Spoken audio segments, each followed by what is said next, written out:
오늘은 한나의 이야기를 함께 나누면서 은혜를 받으려고 합니다.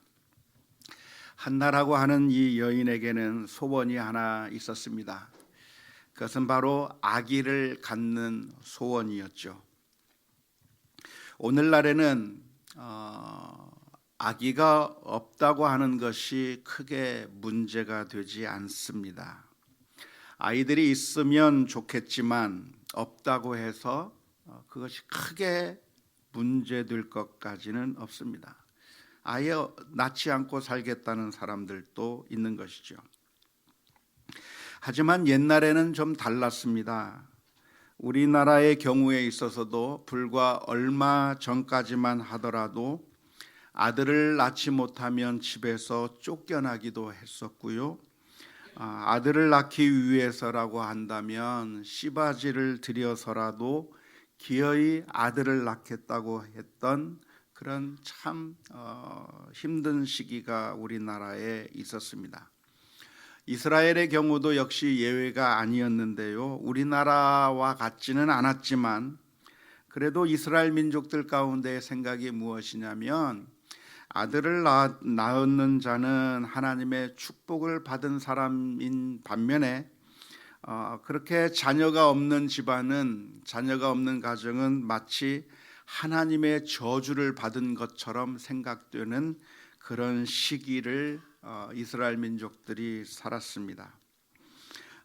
엘가나의 집안의 이 아내였던 이 한나의 경우는 아들을 낳지 못한 겁니다. 그래서 정말 너무나도 슬프고 괴로운데 그 슬픔이 더욱더 가중되었던 것은 엘가나의 첩인 브닌나의 경우는, 그러니까 이 엘가나에게 두 명의 아내가 있었는데 한나는 아들을 낳지 못한 반면에 브닌나의 경우는 아들이 있어서 그 브닌나가 한나를 멸시하고 무시하고 괴롭혀서 그 가정에서 살아가는 것이 너무나도 힘들고 괴로워서 하나님 앞에 엎드려 울부짖었다고 하는 것이죠. 하나님 앞에 펑펑 울면서 마치 다른 사람들이 보면 미친 여자처럼 생각이 될 정도로 술에 취해서 술주정하는 여자처럼 생각될 정도로 이 한나는 하나님 앞에 간절히 울부짖고 통곡했는데요. 성경에 보면 놀랍게도 하나님께서 이 한나에게 은혜를 베풀어 주시고 자비를 베풀어 주셔서 한나의 기도에 응답해 주셨습니다. 아기가 없었던 이 한나에게 아기가 생긴 것입니다. 하나님께서 이 한나의 기도에 응답해 주셨는데 하나님께서 한나의 기도에 응답해 주신 그 이유가 무엇이었겠습니까? 왜 하나님께서는 한나의 기도에 응답해 주었다고 생각을 하시겠습니까? 그것은 한나가 정말 간절하게 기도했기 때문에 하나님께서 그 기도에 응답해 주셨을까요? 다른 사람들은 그렇게 간절하게 기도하지 않았는데 한나는 정말 간절하게 정말 하나님 앞에 메어 달리면서 간청하며 하나님 앞에 울부짖었기 때문에 하나님께서 그 한나의 기도에 응답해 주었을까요? 어느 정도 맞는 대답일 수는 있겠지만 그러나 더 정확한 대답을 한다고 하면 그것은 한나가 간절하게 부르짖었다고 하는 그 사실보다도 사실은 하나님께서 한나를 사랑하셨기 때문에 응답해 주셨다고 대답하는 것이 훨씬 더 정확한 대답이 될 것입니다. 우리의 기도가 응답되는 것의 그 이유를 간절함에서 찾는다고 한다면 모든 대답이 되지는 않습니다. 왜냐하면 간절하게 기도한다고 해서 하나님께서 다 응답해 주시는 것은 아니기 때문에 그렇습니다. 여러분들은 누군가 간절하게 요청하면 간절하게 요청한다고 하는 사실 때문에 무엇인가를 주지 않습니다. 물론 간절하게 간청하는 사람이 있다고 한다면 마음이 동해서 안 주려고 했다가도 줄 수 있는 가능성들이 많이 열리기는 하지만, 그러나 간절하다고 해서 다 그 사람들의 요구들을 다 들어주면서 살지는 않습니다. 하지만 다른 사람이 아니라 사랑하는 우리 자녀가 요청한다고 하면, 만일 사랑하는 우리들의 손주가 무엇인가를 달라고 하면 그러한 우리들의 자녀들의 요청, 사랑하는 우리 손주들의 요청은 우리들의 마음에서 떠나지가 않아요. 우리 자녀들이 우리에게 요구합니다. 우리 손주들이 요구합니다. 할아버지, 할머니, 나 이 장난감 좀 사줘 라고 이야기를 하면, 엄마, 아빠, 나 이거 갖고 싶어 라고 이야기를 하면, 그 이야기가 우리 부모의 마음 가운데, 우리 할아버지 할머니들의 마음 가운데서 떠나지 않는 거죠. 영어의 표현에 무슨 표현이 있냐면 Your wish is my command 라고 하는 말이 있어요. 당신이 원하는 것은 내게 명령이다 라고 하는, 명령처럼 들린다라고 하는 그런 말이 있는데, 정말 우리 자녀들이 바라고 있는 것이 있다고 한다면 그 바란다고 하는 그 말을 들을 때 정말 내가 그것을 안 해주면 안 될 정도로 강력하게 명령처럼 들리는 그런 말처럼 들린다고 하는 것이죠. 사랑하는 사람이 있다고 한다면 그 사랑하는 사람의 필요를 채워주고 싶고, 사랑하기 때문에 그 사람의 요청을 들어주고 싶은 마음이 사랑하는 사람에게는 있는 것이라고 할 수 있을 것입니다. 오헨리 단편집에 나오는 이야기 가운데, 참 오헨리 단편이라고 하는 것은 정말 짤막한 이야기지만 가슴 뭉클하게 하는 이야기들로 가득 채워져 있는데요. 오헨리 단편집에 나오는 이야기 가운데 매기의 선물이라고 하는 그런 단편이 있습니다. 부부가 있는데 아주 찢어지게 가난한 부부였습니다. 짐과 델라라고 하는 남편과 아내가 살고 있는데 너무나도 가난한 가정이죠.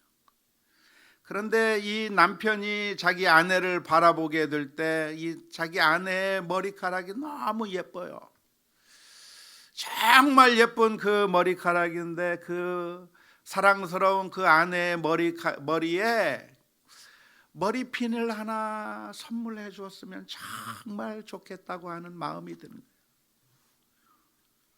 그런데 이 아내는 남편을 바라볼 때 그 남편이 가지고 다니는 그 시계를 보면서 뭔가 아쉬워요.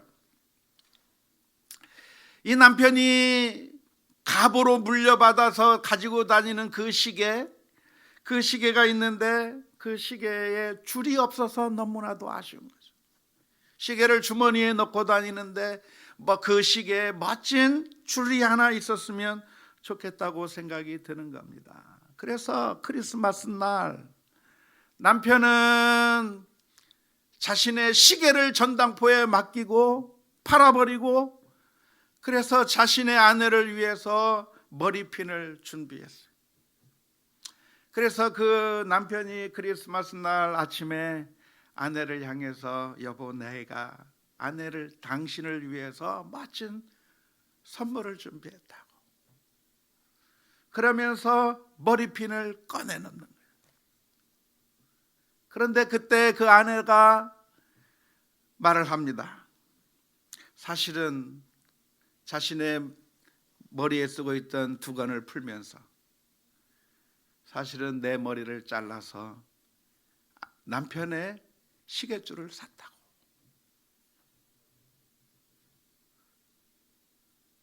그게 사랑하는 사람의 마음이에요. 내 것을 위해서가 아니라 정말 사랑하는 사람의 필요가 있다고 한다면, 사랑하는 사람의 그 채워줄 부분이 있다고 한다면 강력하게 채워주고 싶은 그 마음이 있는 것이, 그게 바로 사랑하는 자가 가지고 있는 마음인 것이죠. 그래서 우리 자녀들을 부모가 사랑하기 때문에, 우리 손주들을 우리 할아버지 할머니들이 너무 사랑하기 때문에 그 아이들에게 필요한 것이 있다고 한다면 내 것을 희생해서라도, 내가 먹지 못하고 내가 입지 못해도 우리 자녀들에게 다 해주고 싶은 것이, 그게 부모의 마음입니다. 왜 주느냐, 왜 선물하느냐, 그 이유를 따진다고 한다면 자녀들이 부모에게 혹은 할아버지에게 간절하게 정말 애타게 때를 쓰고 울부짖었기 때문에 주었다고 말하기보다는 그 부모의 사랑이 너무나도 크기 때문에 그 자녀들에게 그런 선물을 주는 것이라고 말하는 것이 옳을 것입니다. 그런데 아무리 사랑하는 자녀가, 손주가 달라고 요청을 해도 주지 않는 경우가 있습니다. 왜 안 줄까요? 안 주는 이유가 있다고 한다면 그것도 역시 사랑하기 때문에 그렇습니다. 소아 당뇨병을 앓고 있는 자녀가 있다고 한다면 그 아이에게 유익하지 않는 것을 주지 않는 겁니다. 초콜릿을 먹고 싶다고 떼를 쓰고 사탕이 먹고 싶다고 떼를 써도 그 아이의 건강을 위해서 그것을 눈물을 머금고 주지 않는 거예요. 안타까운 마음으로 사랑하기 때문에 주지 않는 것이죠. 부모가 자녀를 대하는 방식이 있다고 한다면 그것은 사랑입니다. 자녀가 원하는 것을 주든지 자녀가 원하는 것을 주지 않든지 그 마음속의 동기가 무엇이냐면 그 자녀를 사랑하는 마음에서 주기도 하고 주지 않기도 하는 것인데요, 하나님께서 우리를 대하시는 방식도 역시 마찬가지입니다. 하나님은 어떤 분이신가? 하나님은 우리를 사랑하시는 아버지라고 가르쳐주고 있습니다. 그 사랑하시는 우리의 아버지께서 우리를 대하시는 방식이 무엇이냐면 바로 사랑이라고 하는 방식으로 우리를 대우하고 계시는데요, 우리가 하나님 앞에 기도할 때 하나님께서 우리의 기도에 응답하신다고 한다면, 하나님께서 우리의 기도에 응답하시는 그 이유가 있다고 한다면 그것은 내가 얼마나 간절하게 울부짖고 부르짖었느냐에 따라 달려있는 것이 아니라, 오해하지 마십시오. 간절하게 기도하는 것이 아무 의미 없다고 말씀드리는 것이 아니고, 성경의 가르침이라고 하는 것은 하나님 앞에 간절히 부르짖고 하나님 앞에 매어 달리라고 가르치고 있는 것이 성경적인 교훈이라고 하는 사실을 우리가 분명하게 기억해야 되는 것이고, 우리가 기도한다고 한다면 간절히 기도하는 것이 당연할 것입니다. 하지만 하나님께서 우리들에게 응답하시는 이유가 있다고 한다면 그것은 무엇보다도 하나님께서 우리를 사랑하시기 때문에 응답해 주시는 것입니다. 더 나아가서 하나님께서 우리의 기도에 응답하지 않는다고 하신다면 그 이유 역시도 하나님께서 우리를 사랑하시기 때문에 응답하시지 않는 것이라고 할 수 있습니다. 하나님은 어떤 분이신가? 하나님은 인격적인 하나님이십니다. 하나님은 기계가 아니에요. 하나님은 그냥 어떤 공식이 아니에요. 하나님은 어떤 분이신가? 우리를 너무나도 사랑하시는 아버지와 같이 인격적으로 우리를 바라보시는 하나님입니다. 그런데 종종 사람들은 하나님을 오해해서 하나님은 마치 어떤 기계와 같아서, 어떤 수학 공식과 같아서 우리가 잘 하기만 하면, 하나님을 어떻게 잘 다루기만 하면 하나님으로부터 어떤 응답을 자동적으로 받아낼 수 있을 것이라고 오해하는 경우가 많습니다. 마치 현금 인출기처럼, 현금 자동 지급기처럼 하나님도 똑같다고 생각하는 경우가 많습니다. 예를 들어서 현금 인출기에서 돈을 꺼내는 방법이 무엇입니까? 그것은 카드를 집어넣고 혹은 통장을 넣고 비밀번호만 제대로 잘 누르고 돈의 액수를 요구하기만 하면 그 현금 자동 인출기는 그냥 내어줍니다. 우리가 그 돈을 어디에 쓸지, 이 돈을 가지고 어떤 일에 사용하고 그 돈을 사용함으로써 결국 우리들에게 유익할 건지 유익하지 않을 건지에 대해서 현금 자동 인출기는 전혀 우리들에게 물어보지 않습니다. 이 돈을 내가 어디에 써서 그로 인해서 내가 나쁘게 될지 좋게 될지에 대해서 전혀 질문하지 않고 그냥 비밀번호만 제대로 잘 맞으면, 그리고 그 액수만 정확하게 집어넣는다고 한다면 돈을 내어주는 것이 현금 자동 인출기입니다. 그런데 요즘에는 조금 물어보긴 하더라고요. 뭐라고 물어보냐면, 혹시 대출 권유 받으셨습니까?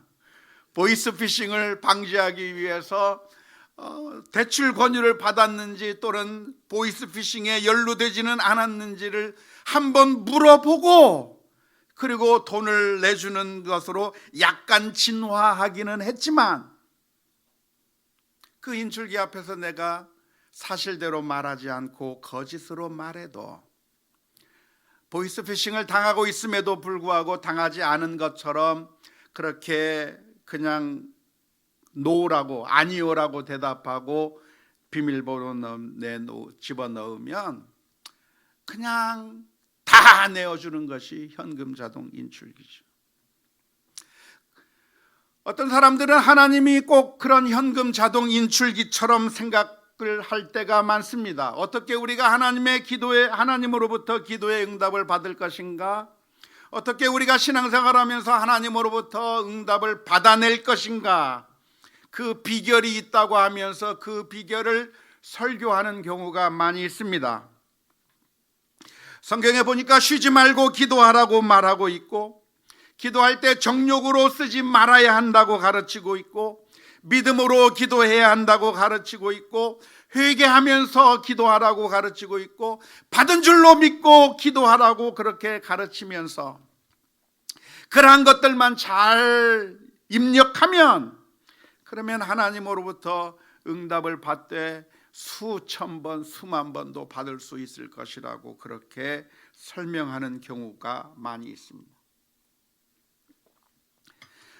물론 우리가 쉬지 말고 기도해야 되는 것은 당연한 것이고, 믿음으로 기도해야 되는 것도 당연한 것이고, 정욕으로 쓰지 않아야 할 것이고, 성경에서 가르쳐주는 그 교훈을 우리가 따라야 하는 것은 당연할 것입니다.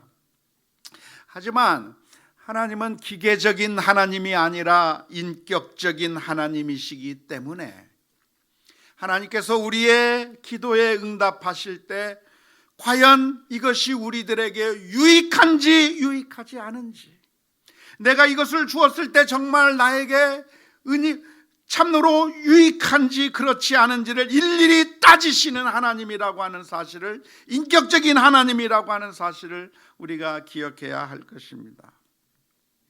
한나의 일생을 보자고 한다면, 한나의 일생 가운데서는 아주 고통스러운 기간이 있었습니다. 결혼해서 가정을 꾸리고 사는데 그 가정 생활이 너무나도 힘들고 어려웠습니다.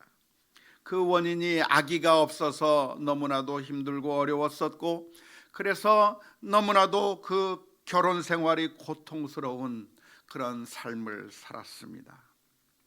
그런데 그 한나가 하나님 앞에 엎드려서 기도하기 시작했습니다. 하나님 앞에 엎드리고 울부짖고 하나님 앞에 간절히 기도했더니 하나님께서 한나에게 아기를 주셨습니다. 그런데 한나에게 아기가 없던 시절에 하나님께서 그 한나를 외면하셨는가?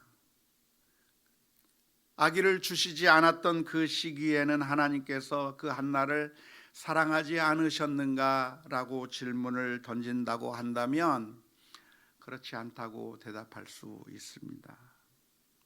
하나님께서 그때에도 하나님을 사랑해 주셨을 것이 분명합니다. 그런데 왜 아기를 안 주셨는가? 왜 그때는 하나님께서 응답해 주지 않으셨는가? 정확하게 알 수는 없지만 분명한 것이 있다고 한다면 아기를 주지 않는 것이 한나에게 영적으로 유익했었을 것이라고 추측해 볼 수가 있습니다. 아마 질문을 던질 거예요. 도대체 그러면 그 영적인 유익이라고 하는 게 도대체 뭡니까? 아기가 없어서 고통스러운 삶을 살고 있는 그 한나에게 무엇이 유익하다고, 무엇이 좋다고 하나님께서는 아기를 안 주신 겁니까?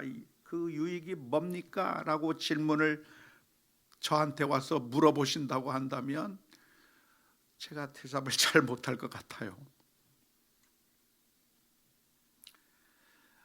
애써 찾아본다고 한다면 그런 것을 통해서 하나님과 더 가까이 가게 된 것이 유익하다고 말할 수 있을까요? 이 세상에 소망을 두지 않고 하나님을 더 찾을 수 있게 만드신 것이 유익하다고 말할까요? 대답이 좀 궁색합니다. 쉽게 대답하기는 어렵습니다.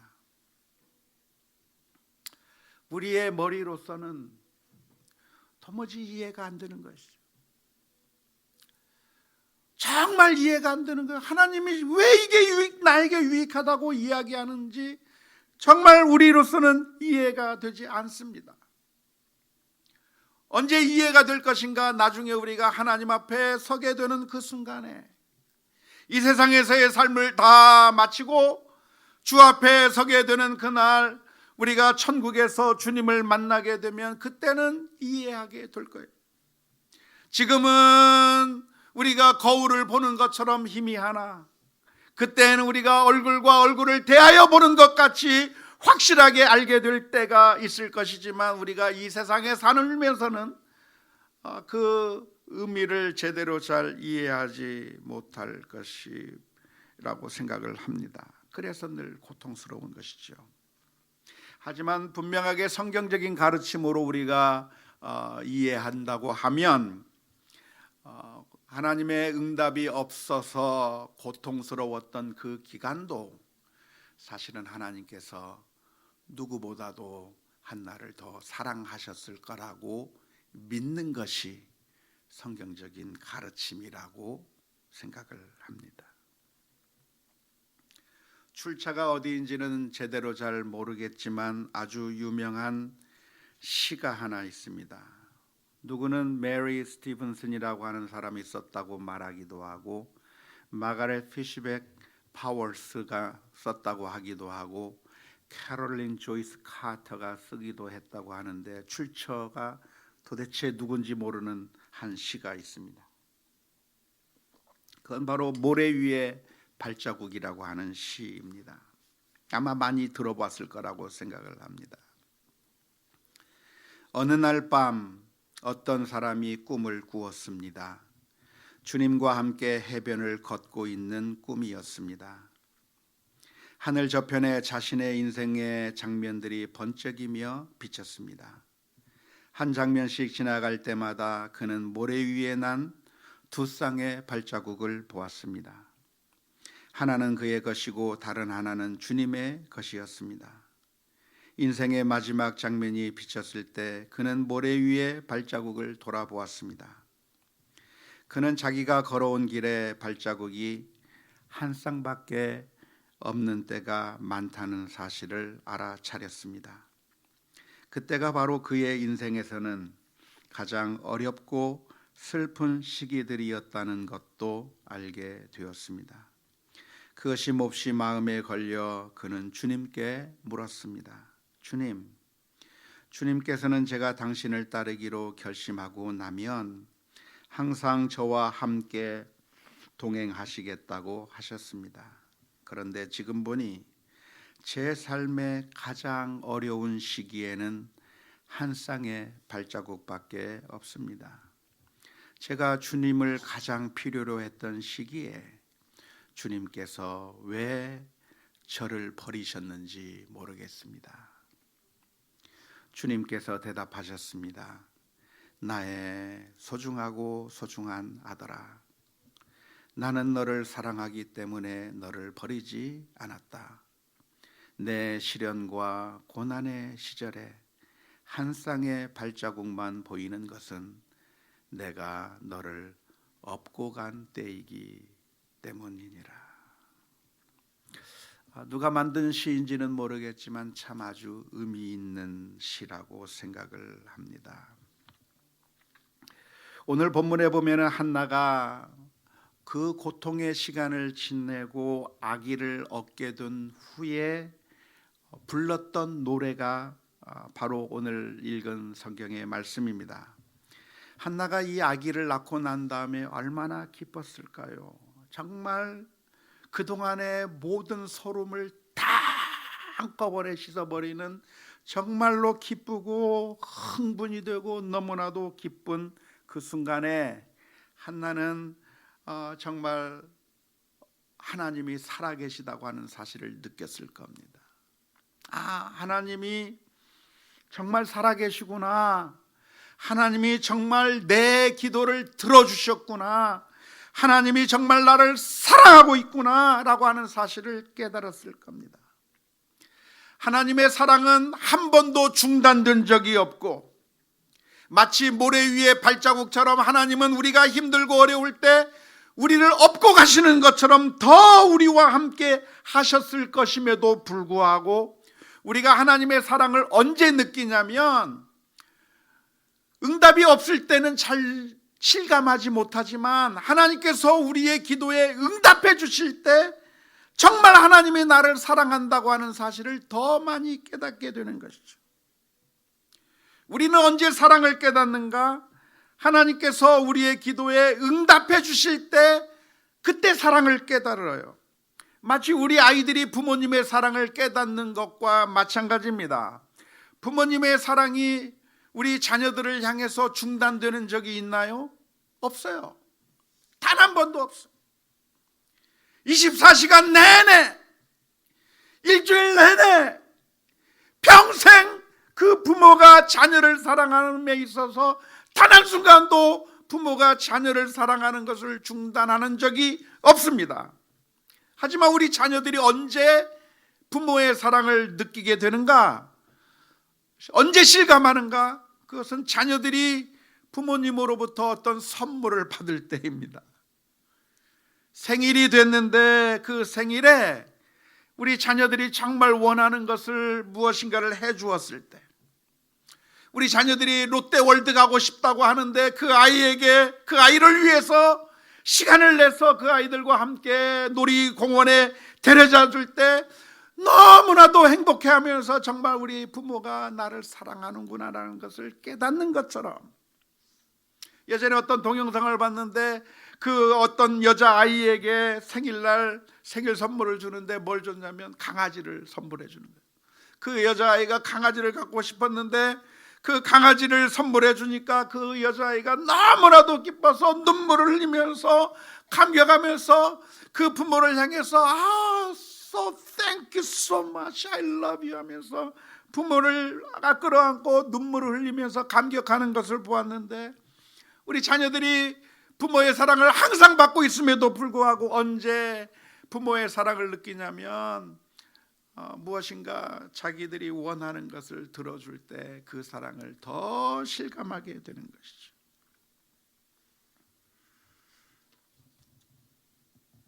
한나가 지금 그런 상태예요. 한나가 지금 느끼는 것이 무엇이냐면, 하나님이 그동안 나를 무시하는 것 같고 하나님이 나를 돌보지 않는 것 같고 하나님이 나에게는 관심이 없는 것 같은 줄 알았는데, 하나님께서 이 한나에게 아들을 주는 그 순간에 너무나도 기뻐서 하나님을 찬양하는 겁니다. 노래하는 겁니다. 너무나도 기쁘니까 노래하는 거죠. 그런데 오늘 읽은 이 한나의 찬양의, 한나의 노래의 모습을 우리가 가만히 들여다보면 좀 특이하게 노래를 하고 있습니다.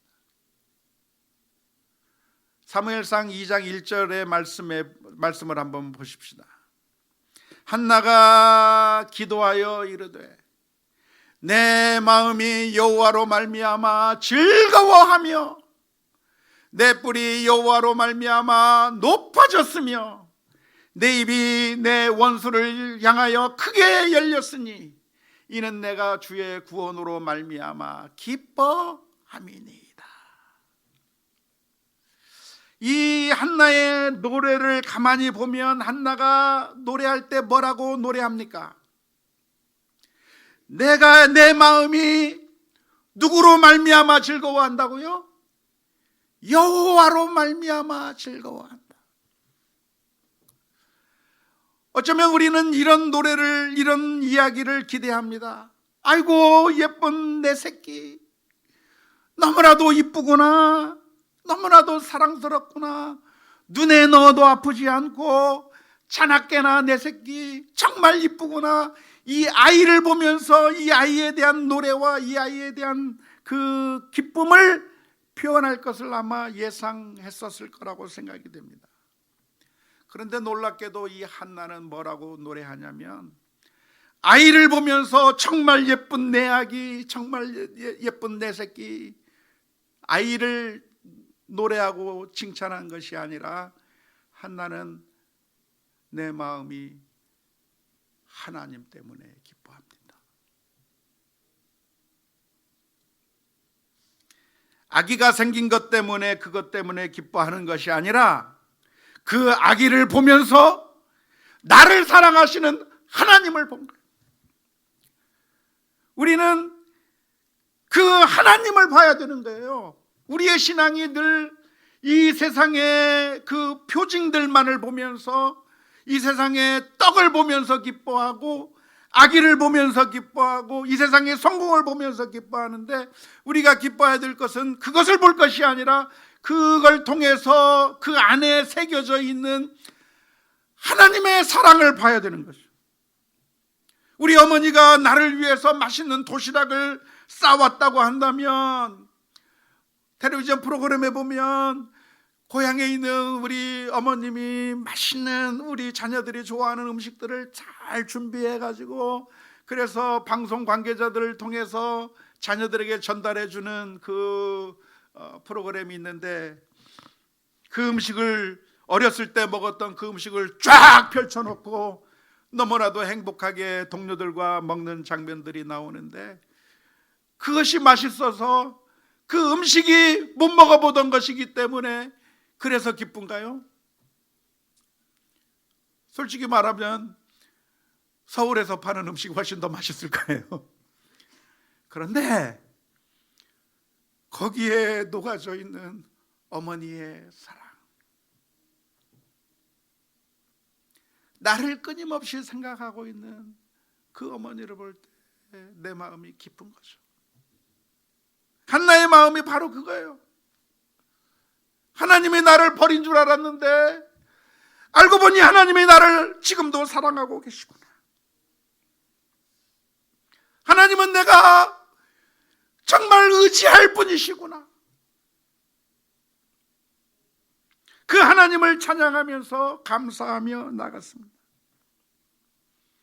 만일 이 한나가 그 하나님께서 주신 그 선물에, 아기에 집중하고 그 아기 때문에 기뻐했다고 한다면 그 기쁨은 얼마 가지 못했을 겁니다. 아기가 뒤처질 때마다, 아이에게 문제가 있을 때마다 그 기쁨은 골칫거리가 되어버리고 근심의 이유가 될 수밖에 없습니다. 그런데 한나는 그 아기를 보면서 그 아기 때문이 아니라 그 아기를 주시면서 사랑한다고 표현해 주신 하나님을 바라보면서 기뻐하였습니다. 11월 달은 감사의 달인데요, 우리는 한 해 동안 하나님께서 나를 얼마나 사랑해 주셨는지 한번 돌아보는 한 달이 되었으면 좋겠습니다. 하나님은 나를 어떻게 사랑해 주셨는가? 그리고 그 사랑을 바라보면서 감사의 마음을 회복했으면 좋겠습니다. 우리가 감사의 찬양으로 저를 부르는 노래, 응답하신 기도 감사, 거절하신 것 감사라고 하는 그런 표현이 있는데요. 왜 우리는 거절하신 것에도 감사합니까? 감사할 수 있습니까? 그것은 거절하실 때에도 하나님은 우리를 사랑하셨기 때문입니다. 하나님은 어떤 하나님이신가?